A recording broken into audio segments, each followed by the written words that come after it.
peci nasional kepada bakal calon presiden Republik Indonesia Bapak Anies Rashid Baswedan.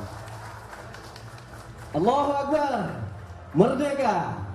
Selanjutnya, ya, inilah yang secara resmi di hari Jumat 15 September 2023 dicalonkan sebagai bakal calon wakil presiden Republik Indonesia. Kami persilakan untuk difoto bersama.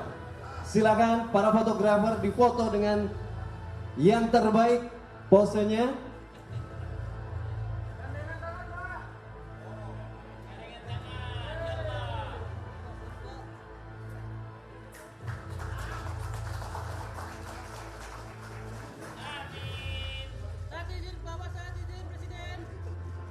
Baik, 1, 2, 3. Bawahnya, di bawahnya.